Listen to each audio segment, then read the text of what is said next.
Hello दोस्तों, स्वागत है आपका लर्निंग 24 इंडिया यूट्यूब चैनल पर। हम लोग जो पिछला लेक्चर था हमारा लेक्चर 6, उसमें हम लोग यूनियन एंड इट्स टेरिटरी के बारे में बात कर रहे थे कि जो इंडिया है, इंडियन यूनियन जो है, इसकी जो टेरिटरी है जिसमें स्टेट्स हैं, यूनियन टेरिटरीज हैं। इसमें क्या सब है? एक तो स्टेट है, दूसरा यूटी है यूनियन टेरिटरीज, और तीसरा ऐसे कोई भी टेरिटरी जो इन फ्यूचर कभी भी भारत सरकार जो गवर्नमेंट है हमारी वह एक्वायर करेगी और देश में शामिल करेगी। तो उसके बारे में हम लोग देख रहे थे। तो लेक्चर 6 में हमने कुछ टॉपिक्स कवर किए थे, जिसमें हमारा था आर्टिकल 1 से लेकर 4 तक हमने देखा था। इसमें यह भी हम लोग देखे थे कि आर्टिकल 1 का क्या प्रोविज़न है, 2 का क्या प्रोविज़न है, 3 का और 4 का क्या प्रोविज़न है। अगर अपने कंट्री में किसी भी दूसरे कंट्री से कोई भी टेरिटरी शामिल करना हो तो उसके लिए क्या प्रावधान है, उसके लिए क्या प्रोविजंस दिए गए हैं। अगर किसी दूसरे देश को कोई टेरिटरी देनी हो उसके लिए क्या प्रोविजंस दिए गए हैं। और उसके अलावा हमने यह भी देखा था कि किस केस में कॉन्स्टिट्यूशन अमेंडमेंट की ज़रूरत है, किस केस में कॉन्स्टिट्यूशन के अमेंडमेंट की ज़रूरत है और किस केस में नहीं है। इसके बाद हमने यह भी देखा था कि जो बाउंड्री डिस्प्यूट है उसको सेटल करने के लिए कॉन्स्टिट्यूशनल अमेंडमेंट की ज़रूरत है या नहीं है। तो हमने यह देखा था कि बाउंड्री डिस्प्यूट को सेटल करने के लिए कॉन्स्टिट्यूशनल अमेंडमेंट की ज़रूरत नहीं है, लेकिन अगर किसी कंट्री को हम अपने देश का कोई भी पार्ट देते हैं उस केस में कॉन्स्टिट्यूशनल अमेंडमेंट की ज़रूरत है। और कॉन्स्टिट्यूशनल अमेंडमेंट अगर होगा तो आर्टिकल 368 इन्वोक किया जाएगा। लेकिन बाउंड्री डिस्प्यूट को सेटल करने के लिए चूँकि कॉन्स्टिट्यूशनल अमेंडमेंट की ज़रूरत नहीं है तो इसलिए 368 को इन्वोक नहीं किया जाएगा इस केस में। तो ये सब हमने देखा था। इसी सीरीज को हम आगे बढ़ाते हैं और यह आज का हमारा लेक्चर 7 हो जाएगा। जो आज का हमारा लेक्चर है वह लेक्चर 7 हो जाएगा। लेक्चर 7 में हमारा यह है कि evolution of states and union territories. Evolution of states and union territories, जो हमारे अभी स्टेट्स हैं और यूनियन टेरिटरीज हैं, इसका इवोल्यूशन कैसे हुआ, किस तरह से हम यहाँ तक पहुँचे हैं जहाँ हमारे पास टोटल 28 स्टेट्स हैं और 8 यूटी हैं अभी है। लेकिन क्या इंडिपेंडेंस के समय भी हमारा यही स्टेटस था? तो नहीं था। इंडिपेंडेंस के समय हमारा इस तरह का स्टेटस नहीं था। इसी को हम देखेंगे कि जो हमारी हिस्ट्री रही है स्टेट की, यूनियन टेरिटरी की, या जो देश की टेरिटरीज हैं उनका क्या हिस्ट्री रहा है, तो हम लोग देखते हैं आगे। तो सबसे पहले बात करते हैं जब इंडिपेंडेंस के समय क्या स्थिति थी। जब हमें इंडिपेंडेंस नहीं मिली थी उस समय क्या स्थिति थी। तो उस समय 2 कैटेगरी थे। उस समय 2 कैटेगरीज ऑफ पॉलिटिकल यूनिट्स। जो पॉलिटिकल यूनिट्स थे इस कंट्री के, उसकी 2 कैटेगरीज थी। कितनी कैटेगरीज थी? 2 कैटेगरीज। और ये जो पॉलिटिकल यूनिट्स की 2 कैटेगरीज थी उसमें पहला था ब्रिटिश प्रोविंसेस। पहला क्या था? British provinces. तो यहाँ नाम से ही क्लियर है कि जब ब्रिटिश प्रोविंस है तो एडमिनिस्ट्रेशन किसका होगा? ब्रिटिश का। तो ब्रिटिश गवर्नमेंट की डायरेक्ट एडमिनिस्ट्रेशन में यह टेरिटरीज थे। तो जो ब्रिटिश प्रोविंसेस थे यह डायरेक्ट रूल था यहाँ पर ब्रिटिश गवर्नमेंट की। तो ब्रिटिश गवर्नमेंट के डायरेक्ट कंट्रोल में यह था, डायरेक्ट रूल था। और दूसरा क्या था? Princely states. तो नाम से ही क्लियर है कि प्रिंसली मतलब प्रिंस। तो प्रिंसली स्टेट्स, प्रिंस वाला स्टेट। तो प्रिंसली स्टेट्स में जो रूल था वह प्रिंस का था, मतलब जो वहाँ के किंग थे या वहाँ के जो प्रिंस थे उनका रूल था। हाँ, रूल इनका ज़रूर था लेकिन वो भी ब्रिटिश क्राउन के पैरामाउंटेसी के अंदर था। मतलब ओवरऑल जो कंट्रोल था वो ब्रिटिश गवर्नमेंट की ही थी यहाँ पर भी, लेकिन इमीडिएट कंट्रोल जो थी वह प्रिंसेस की थी। इमीडिएट एडमिनिस्ट्रेशन किसका था? प्रिंस का। जबकि अल्टीमेट कंट्रोल या अल्टीमेट एडमिनिस्ट्रेशन वह ब्रिटिश क्राउन की ही थी। तो 2 कैटेगरी थे इंडिपेंडेंस के समय, पहला ब्रिटिश प्रोविंस और दूसरा प्रिंसली स्टेट्स।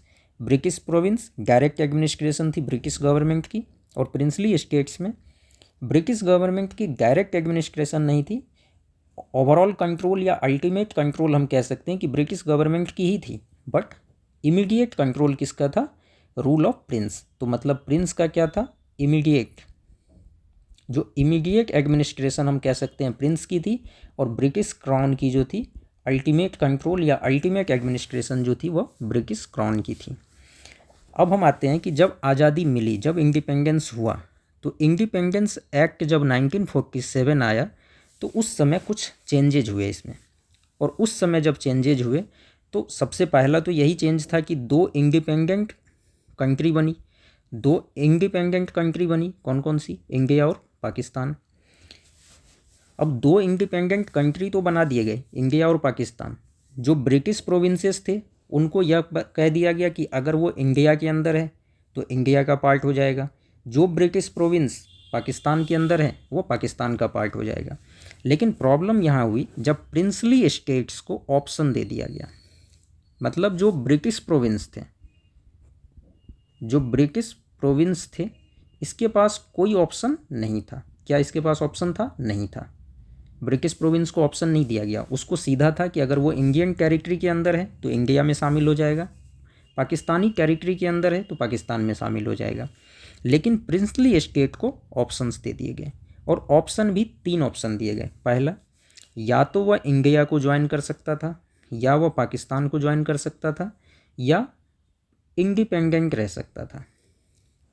तो अब अगर किसी ने इंडिया को ज्वाइन कर लिया तो वह इंडियन टेरिटरी हो गई, पाकिस्तान को ज्वाइन कर लिया तो पाकिस्तानी टेरिटरी हो गई।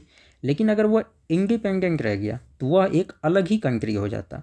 और इस केस में प्रॉब्लम ये थी कि मान लीजिए ये पूरी कंट्री होती इंडिया, और यहाँ पे कोई प्रिंसली स्टेट है, यहाँ पर कोई प्रिंसली स्टेट है, उस केस में पता चलता है कि देश के अंदर ही कई सारी अलग अलग कंट्री है, अलग अलग एडमिनिस्ट्रेटिव यूनिट है जिस पे देश का कोई कंट्रोल नहीं है।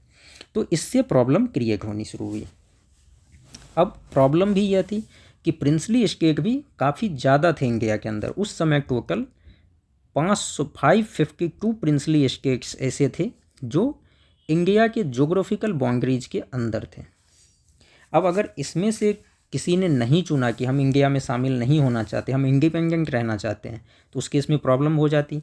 तो 552 इतनी बड़ी संख्या में जो प्रिंसली स्टेट्स थे, इन सभी के लिए ये ऑप्शन खुला था कि वह या तो इंडिया को ज्वाइन करे, या इंडिपेंडेंट रह जाए, या पाकिस्तान को भी ज्वाइन कर ले। ये 3 ऑप्शन खुले हुए थे। बट अच्छी बात यह थी कि इसमें से 549 प्रिंसली स्टेट्स ऐसे थे जिन्होंने इंडिया को ज्वाइन कर लिया। तो 552 में से 549 इंडिया को ज्वाइन कर लिया। लेकिन 3 ऐसे प्रिंसली स्टेट्स थे जिन्होंने इंडिया को ज्वाइन करने से मना कर दिया। ये 3 ऐसे प्रिंसली स्टेट्स थे जो काफ़ी बड़े भी थे। ये काफ़ी क्षेत्र में, जो इसके एरिया वाइज अगर देखें तो ये काफ़ी बड़े प्रिंसली स्टेट्स थे, जिसमें एक सबसे पहले हमारा आता है हैदराबाद, दूसरा आता है जूनागढ़, और तीसरा आता है कश्मीर। हैदराबाद जो है यह आज के समय में अगर हम देखें तो आंध्र प्रदेश और तेलंगाना का हिस्सा है। उसके बाद जो जूनागढ़ है यह गुजरात में है, और कश्मीर जो है ये जम्मू कश्मीर है। ये 3 प्रिंसली स्टेट्स ने इंडिया को ज्वाइन करने से मना कर दिया। तो जब यह 3 प्रिंसली स्टेट्स ने इंडिया को ज्वाइन करने से मना कर दिया, उस केस में सरकार ने, जो हमारी गवर्नमेंट थी उस समय, उन्होंने अलग अलग तरीके से इन सभी तीनों प्रिंसली स्टेट्स को इंडिया में ज्वाइन करवाया। और ये तरीके थे, सबसे पहले अगर हम हैदराबाद की बात करें तो हैदराबाद में पुलिस एक्शन हुआ। मतलब यहाँ पे मिलिट्री भेजी गई, और मिलिट्री के जाने के बाद वहाँ के जो उस समय के प्रिंस थे उन्होंने सरेंडर कर दिया, वो वहाँ से भाग गए, और इस तरह से हैदराबाद इंडिया में शामिल हो गया। इसी तरह जब जूनागढ़ की बात करते हैं तो जूनागढ़ में रेफरेंडम हुआ। जूनागढ़ में क्या हुआ? रेफरेंडम हुआ, और रेफरेंडम में जो वहाँ की पॉपुलेशन थी, जो वहाँ की आम जनता थी, उन्होंने इंडिया में शामिल होने के लिए रेफरेंडम में वोट दिया। तो जूनागढ़ भी भारत में, इंडिया में शामिल हो गया। और इसी तरह जब कश्मीर की बात करते हैं तो कश्मीर में इंस्ट्रूमेंट ऑफ एसेशन साइन हुआ। कश्मीर में इंस्ट्रूमेंट ऑफ एसेशन साइन हुआ क्योंकि कश्मीर पे पाकिस्तान ने अटैक कर दिया था। कश्मीर में पाकिस्तान ने अटैक कर दिया था, और अटैक करने के बाद जो कश्मीर के उस समय राजा थे, जो कश्मीर के किंग थे, उन्होंने इंडिया से मदद मांगी, और उस मदद के लिए उन्होंने इंस्ट्रूमेंट ऑफ एसेशन साइन करने के बारे में बात की। तो हम यहाँ ध्यान रखेंगे कि जो 3 प्रिंसली स्टेट्स हैदराबाद, जूनागढ़ और कश्मीर थे जिन्होंने इंडिया को ज्वाइन करने से मना कर दिया, और इसमें से हैदराबाद को पुलिस एक्शन के थ्रू, जूनागढ़ को रेफरेंडम के थ्रू, और कश्मीर को इंस्ट्रूमेंट ऑफ एसेशन पर साइन करवाकर इंडिया में शामिल किया गया। और इस तरह से जो हमारी आज का इंडिया है, जो आज हमारा देश है, वह इस तरह से एक यूनिफाई हुआ और एक कंट्री के रूप में डेवलप हुआ। आगे देखते हैं। इसके बाद हम देखते हैं कि जब सारे प्रिंसली स्टेट्स, ऑलमोस्ट सभी प्रिंसली स्टेट्स देश में शामिल हो गए, उसके बाद 1950 में इन सभी का क्लासिफिकेशन किया गया कि इसका जो एडमिनिस्ट्रेटिव स्ट्रक्चर होगा उसको किस तरह से रखना है। तो इसके लिए 4 फोल्ड क्लासिफिकेशन की गई। इसके लिए 4 फोल्ड क्लासिफिकेशन हुई, 4 भागों में इसको बांटा गया, part A, part B, part C और पार्ट डी। पार्ट ए में जो गवर्नर्स के प्रोविंस थे, जो भी गवर्नर्स के प्रोविंस थे, या आप ये कह सकते हैं कि ये सभी के सभी ब्रिटिश प्रोविंसेस थे, जो 9 गवर्नर्स प्रोविंस थे उसको पार्ट ए में रखा गया। पार्ट बी में प्रिंसली स्टेट्स को रखे गए, और वह प्रिंसली स्टेट्स इसमें थे जो लेजिस्लेचर के साथ थे। मतलब ये प्रिंसली स्टेट तो थे लेकिन इसके पास लेजिस्लेचर भी था। इस सभी को पार्ट बी में रखा गया। तो पार्ट ए में गवर्नर्स प्रोविंस, मतलब यहाँ पे हम ये भी कह सकते हैं कि ये सभी ब्रिटिश प्रोविंस थे। जो ब्रिटिश प्रोविंस थे पार्ट ए में उनको रखा गया, गवर्नर्स प्रोविंस या ब्रिटिश प्रोविंस। पार्ट बी में प्रिंसली स्टेट्स को रखा गया, लेकिन यह सभी ऐसे प्रिंसली स्टेट्स थे जिसके पास लेजिस्लेचर भी थी। और पार्ट सी में चीफ कमिश्नर्स प्रोविंस को रखा गया, जो चीफ कमिश्नर्स के अंडर थे। और ऐसे कुछ प्रिंसली स्टेट्स भी रखे गए, ये वैसे प्रिंसली स्टेट्स थे जिसके पास लेजिस्लेचर नहीं थी। इसके पास जो है लेजिस्लेचर नहीं थी। तो बिना लेजिस्लेचर के जो प्रिंसली स्टेट्स थे और जो चीफ कमिश्नर्स के प्रोविंस थे उसको पार्ट सी में रखा गया, और इसका एडमिनिस्ट्रेशन सेंट्रल गवर्नमेंट को दे दी गई। इसका एडमिनिस्ट्रेशन किनके हाथ में आया? सेंट्रल गवर्नमेंट के पास। और पार्ट डी ध्यान रखिएगा, इसमें सिर्फ और सिर्फ अंडमान एंड निकोबार आइलैंड को पार्ट डी के अंदर रखा गया। तो 4 फोल्ड क्लासिफिकेशन था, पार्ट ए, बी, सी और डी। डी में सिर्फ और सिर्फ अंडमान एंड निकोबार को रखा गया। 1950 में जब यह 4 फोल्ड क्लासिफिकेशन हुआ, इसके बाद जो लैंग्वेज के बेसिस पे, अलग अलग लैंग्वेज के लोग हमारे देश में हैं, तो लैंग्वेज के बेसिस पे राज्यों को, जो स्टेट्स है उसकी डिमांड शुरू हुई। लैंग्वेज के बेसिस पर स्टेट्स बनाने की डिमांड शुरू हुई, और यह डिमांड शुरू हुई सबसे पहले साउथ इंडिया से। और साउथ इंडिया में भी यह सबसे पहले शुरू हुई आंध्र प्रदेश से। यह सबसे पहले कहाँ से शुरू हुई? आंध्र प्रदेश से। उस समय का हम यह कह सकते हैं मद्रास से, उस समय के मद्रास से शुरू हुई। तो लिंग्विस्टिक जो लैंग्वेज के बेसिस पर स्टेट बनाने की डिमांड सबसे पहले साउथ इंडिया में मद्रास से शुरू हुई। और इस जो डिमांड थी, इस डिमांड को एग्जामिन करने के लिए सरकार ने सबसे पहले, जो उस समय हमारी गवर्नमेंट बनी थी, इंटरिम गवर्नमेंट जो बनी थी, उन्होंने सबसे पहले एक कमीशन बनाया, और वह था लिंग्विस्टिक प्रोविंस कमीशन। मतलब लैंग्वेज के बेसिस पर किसी भी स्टेट का फॉर्मेशन करना है या नहीं करना है, इस चीज़ को डिसाइड करने के लिए एक लिंग्विस्टिक प्रोविंस कमीशन बनी, और उसके चेयरमैन बनाए गए एस.के. धर। और यह 1948 में सबसे पहले यह कमीशन बनी। एस.के. धर को चेयरमैन बनाया गया, और इन्होंने यह एग्जामिन किया कि क्या लैंग्वेज के बेसिस पर स्टेट बनाया जा सकता है या नहीं बनाया जा सकता है। तो कमीशन ने फाइनली एडमिनिस्ट्रेटिव कन्वीनियंस को बेस मानने का सुझाव दिया। एडमिनिस्ट्रेटिव कन्वीनियंस, कमीशन ने यह कहा कि जो लैंग्विस्टिक प्रोविंस कमीशन थी, उन्होंने आउटराइटली इस बात को रिजेक्ट कर दिया कि लैंग्वेज के बेसिस पर कोई भी स्टेट बनाया जाए। उसकी जगह उन्होंने रिकमेंड किया कि एडमिनिस्ट्रेटिव कन्वीनियंस के बेसिस पे हम लोग स्टेट बना सकते हैं, कि जिसमें जो एडमिनिस्ट्रेशन है वह सुविधाजनक हो, एडमिनिस्ट्रेशन अच्छे से चल सके। अगर एडमिनिस्ट्रेशन के बेसिस पे किसी भी स्टेट का फॉर्मेशन करना है तो किया जा सकता है, लेकिन लैंग्वेज के बेसिस पर नहीं करना चाहिए। तो यह एस.के. धर कमीशन जो 1948 में बनी, उसका ओपिनियन था। आगे देखते हैं। लेकिन इस कमीशन के रिकमेंडेशन के बाद अलग अलग एरिया में, और ख़ास करके साउथ इंडिया में, डिमांड और ज़्यादा बढ़ने लगी और ज़्यादा प्रोटेस्ट होने लगा। इस कारण से 1948 में एक कमीशन फिर से बनाई गई, और उसे कहा गया जे.बी.पी. कमेटी। जे.बी.पी. कमेटी इसलिए कहा जाता है क्योंकि इसमें जो मेंबर्स थे वो थे जवाहरलाल नेहरू। मेंबर्स थे जवाहरलाल नेहरू, जे। बी से वल्लभ भाई पटेल भी, और पी से पट्टाभी सीतारमैया। तो जे.बी.पी. कमेटी में जवाहरलाल नेहरू, वल्लभ भाई पटेल और पट्टाभी सीतारमैया थे। 1948 में यह कमीशन भी बनी, और यह कमीशन कांग्रेस ने बनाई थी, सरकार ने नहीं, कांग्रेस ने बनाई थी। लिंग्विस्टिक प्रोविंस कमेटी यह भी थी। पहली लिंग्विस्टिक कमीशन के चेयरमैन थे एस के धर, और यह जो दूसरी कमीशन बनी यह थी जेबीपी कमेटी।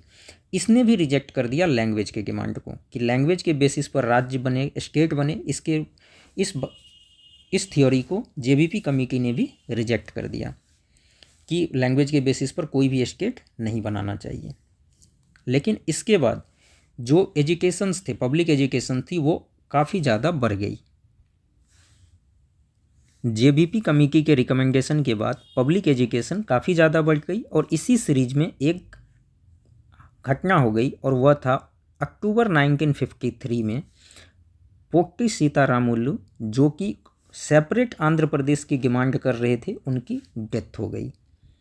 उनकी एजुकेशन के दौरान ही फास्टिंग से डेथ हो गई। पोट्टी श्रीरामुलु की डेथ हो गई, और डेथ के बाद प्रोटेस्ट इतना ज़्यादा इंटेंसिफाई हो गया कि गवर्नमेंट को एक सेपरेट स्टेट आंध्र प्रदेश बनाना पड़ा। सेपरेट स्टेट आंध्र प्रदेश बनाना पड़ा, और आंध्र प्रदेश बनाने के लिए उन्होंने तेलुगु स्पीकिंग जो एरिया थे, तेलुगु स्पीकिंग एरिया जो थे, उसको मद्रास से अलग कर दिया गया। तो मद्रास से अलग कर कर 2 स्टेट उस समय बनाए गए, एक था तमिलनाडु और दूसरा बना आंध्र प्रदेश। तो पोट्टू श्रीरामुलु की डेथ के बाद गवर्नमेंट झुक गई, और गवर्नमेंट ने 1953 अक्टूबर में मद्रास स्टेट को डिवाइड करके तमिलनाडु और आंध्र प्रदेश क्रिएट किया, और जो आंध्र प्रदेश में लोग गए वो तेलुगु स्पीकिंग एरिया से थे। इसके बाद सरकार ने इस पूरे इशू को फिर से फ्रेश तरीके से देखने के लिए एक नए कमीशन का गठन किया, और वह कमीशन था फजल अली कमीशन। लिंग्विस्टिक बेसिस पर स्टेट के क्रिएशन के लिए यह अंतिम कमीशन थी, और इस कमीशन के जो रिकमेंडेशंस आए उसके बेसिस पर काफ़ी सारे चेंजेज हुए। यह कमीशन बनी दिसंबर 1953 में। इस कमीशन में 3 मेंबर्स थे, और इस 3 मेंबर जो थे वह थे के.एम. पानिक्कर, एच.एन. कुंजरू और एक फजल अली। तो 3 मेंबर में 2 तो मेंबर हो गए, के.एम. पानिक्कर और एच.एन. कुंजरू, और जो फजल अली थे वह इसके चेयरमैन थे। चेयरमैन कौन थे? फजल अली। तो 3 मेंबर कमीशन थी, फजल Ali chairman, KM. Panikkar member और एच.एन. कुंजरू मेंबर। और इसने इस पूरे मैटर को कि लैंग्वेज के बेसिस पर स्टेट बनाना है या नहीं बनाना है, इस मैटर को फ्रेश तरीके से री एग्जामिन किया, और री एग्जामिन करने के बाद इसने अपनी रिकमेंडेशंस दी। तो रिकमेंडेशंस में फर्स्ट टाइम यह एक्सेप्ट किया गया कि लैंग्वेज के बेसिस पर स्टेट का रीऑर्गेनाइजेशन किया जा सकता है। तो पहली बार, अभी तक जो भी कमेटी बनी थी, चाहे एसके धर कमीशन बनी थी या जेबीपी कमेटी बनी थी, दोनों ने लैंग्वेज के बेसिस पर स्टेट के रीऑर्गेनाइजेशन का अपोज किया था। लेकिन फजल अली कमीशन ने फर्स्ट टाइम लैंग्वेज के बेसिस पर स्टेट के रीऑर्गेनाइजेशन को सपोर्ट किया। लैंग्वेज के बेसिस पर स्टेट के रीऑर्गेनाइजेशन को सपोर्ट किया, और उसने कहा कि हाँ, लैंग्वेज के बेसिस पर स्टेट का रीऑर्गेनाइजेशन किया जा सकता है। लेकिन 1 लैंग्वेज 1 स्टेट के थ्योरी को इसने रिजेक्ट कर दिया। ऐसा नहीं कर सकते कि लैंग्वेज के बेसिस पर स्टेट बनाइए, कोई इशू नहीं है, लेकिन ऐसा नहीं कर सकते हैं कि एक लैंग्वेज और एक स्टेट। अगर ऐसा करने लगे तो देश में काफ़ी सारे स्टेट बन जाएंगे, क्योंकि हमारे देश में तो कई सारी भाषाएं हैं, कई सारी बोलियां हैं। तो इसने 1 लैंग्वेज 1 स्टेट के कॉन्सेप्ट को रिजेक्ट कर दिया। साथ ही साथ इसने यह भी रिकमेंड किया कि जो 4 फोल्ड क्लासिफिकेशन था हमारा, जो 4 फोल्ड क्लासिफिकेशन था कि पार्ट ए होगा, बी होगा, सी होगा और डी स्टेट होगा और यूटी टेरिटरीज होगा, इसको भी एबॉलिश करने का इसने सुझाव दिया कि जो 4 फोल्ड क्लासिफिकेशन है उसको भी एबॉलिश कीजिए। अब हम देखते हैं कि गवर्नमेंट ने इसके बेसिस पर क्या निर्णय लिए। फजल अली कमीशन के रिकमेंडेशन के बाद सरकार ने, जो हमारी गवर्नमेंट थी, सेंट्रल गवर्नमेंट उस समय, उसने 7th कॉन्स्टिट्यूशनल अमेंडमेंट किया। 7th कॉन्स्टिट्यूशनल अमेंडमेंट किया और स्टेट रीऑर्गेनाइजेशन एक्ट 1956 पास किया। गवर्नमेंट ने 7th कॉन्स्टिट्यूशनल अमेंडमेंट एक्ट को इनेक्ट किया। गवर्नमेंट ने 7th कॉन्स्टिट्यूशनल अमेंडमेंट एक्ट किया और उसके बेसिस पर स्टेट रीऑर्गेनाइजेशन एक्ट 1956 को पास किया। और इसके बाद जो पार्ट ए और पार्ट बी स्टेट्स थे उसके क्लासिफिकेशन को एबॉलिश कर दिया गया। पार्ट ए और बी ख़त्म कर दिया गया, मतलब जो उसके बीच डिस्टिंक्शन थे कि ये प्रिंसली स्टेट्स हैं विथ लेजिस्लेचर या ब्रिटिश प्रोविंस है, इसको ख़त्म कर दिया गया और दोनों को मिलाकर एक कॉमन स्टेट हुड रखा गया। और इस तरह से टोटल 14 स्टेट्स और 6 यूनियन टेरिटरीज बनाए गए एज ऑन 1 नवंबर 1956। तो फजल अली कमीशन के बाद टोटल 14 स्टेट्स बने और 6 यूनियन टेरिटरीज बने। यह ध्यान रखिएगा क्योंकि यह कमीशन काफ़ी इंपॉर्टेंट है, क्योंकि इस कमीशन के बेसिस पर ही सबसे पहले तो 7th कॉन्स्टिट्यूशनल अमेंडमेंट हुआ, स्टेट रीऑर्गेनाइजेशन एक्ट पास हुआ 1956, फर्स्ट टाइम लैंग्वेज के बेसिस पर स्टेट रीऑर्गेनाइज करने का प्रपोजल एक्सेप्ट किया गया। दूसरी बात, 14 स्टेट्स और 6 यूनियन टेरिटरीज बनाए गए। अब हम एक चीज़ और देखते हैं कि जब अलग अलग स्टेट्स के डिवीज़न हो रहे थे और अलग अलग स्टेट्स क्रिएट किए जा रहे थे इस कमीशन के बेसिस पर, तो प्रॉब्लम एक चीज़ और आई कि जो हाई कोर्ट्स थे या जो गवर्नर्स थे यह एक स्टेट में थे, बाकी जो अगला स्टेट बन रहा था उसमें तो थे नहीं। तो इसी समय यह प्रावधान किया गया, जो प्रोविज़न लाया गया कि एक या एक से अधिक स्टेट में मोर देन वन स्टेट के लिए भी एक ही हाई कोर्ट हो सकता है या एक ही गवर्नर हो सकते हैं। मतलब अभी तक यह चल रहा था कि एक स्टेट में एक हाई कोर्ट थे, एक स्टेट के एक गवर्नर होते थे, लेकिन चूंकि एक स्टेट बाइफरकेट हो रहा था तो इस समय फिर यह प्रोविज़न दिया गया कि एक ही गवर्नर एक स्टेट से ज़्यादा स्टेट के 2 स्टेट के भी गवर्नर हो सकते हैं और 2 स्टेट एक ही हाई कोर्ट के अंदर आ सकते हैं। तो यह भी ध्यान रखिएगा कि जो हाई कोर्ट और गवर्नर को मोर देन वन स्टेट के लिए पावर दिया गया वह भी 7th कॉन्स्टिट्यूशनल अमेंडमेंट के थ्रू ही दिया गया स्टेट रीऑर्गेनाइजेशन एक्ट के अंदर। लेकिन 14 स्टेट्स और 6 यूनियन टेरिटरीज 1956 में थे और अभी क्या पोजीशन है हमारे पास, 28 स्टेट्स हैं और 8 यूटी हैं। तो इसके बाद भी चेंजेज हुए, तो चेंजेज चलते रहे। जैसे 1960 में महाराष्ट्र और गुजरात बनाया गया। बॉम्बे जो स्टेट था उस समय का, बॉम्बे स्टेट को डिवाइड करके महाराष्ट्र और गुजरात बनाया गया। इसी तरह 2000 में जब हम आते हैं तो यूके, उत्तराखंड, झारखंड और छत्तीसगढ़ बनाया गया। 2014 में लास्ट यही है, इस समय तेलंगाना बनाया गया आंध्र प्रदेश को डिवाइड करके। आंध्र प्रदेश को डिवाइड करके जो खुद 1953 में बना था, इसको डिवाइड करके 2014 में तेलंगाना बनाया गया। इसी तरह एक इंटरेस्टिंग जो स्टोरी है वो है सिक्किम से रिलेटेड। यह ध्यान रखिएगा, कई सारे एग्जाम में पूछ लेता है इसके बारे में। सिक्किम 1947 तक इंडिया का एक प्रिंसली स्टेट था और रूल किसका था, चोग्याल का। यह वहाँ पे जो डायनेस्टी थी वो चोग्याल डायनेस्टी थी, यह ध्यान रखिएगा। तो 1947 तक सिक्किम प्रिंसली स्टेट था, चोग्याल डायनेस्टी का रूल था। 1947 में जब कंट्री हमारा इंडिपेंडेंट हुआ उस समय सिक्किम प्रोटेक्ट्रेट बन गया। सिक्किम जो है इंडिया का प्रोटेक्ट्रेट बन गया और जो इंडियन गवर्नमेंट थी उनके पास रिस्पॉन्सिबिलिटी आई डिफेंस की, एक्सटर्नल अफेयर्स की और कम्युनिकेशंस की। तो प्रोटेक्ट्रेट का बेसिक मतलब भी यही होता है कि डिफेंस मैटर, एक्सटर्नल अफेयर्स का मैटर और कम्युनिकेशन का मैटर जो जिसका वो प्रोटेक्ट्रेट होगा वो देखेगी। तो चूँकि सिक्किम भारत का जो हमारी कंट्री का प्रोटेक्ट्रेट बना, तो इंडियन गवर्नमेंट की यह रिस्पॉन्सिबिलिटी हुई कि उसके डिफेंस मैटर, एक्सटर्नल अफेयर्स के मैटर और कम्युनिकेशन के मैटर इंडियन गवर्नमेंट देखेगी।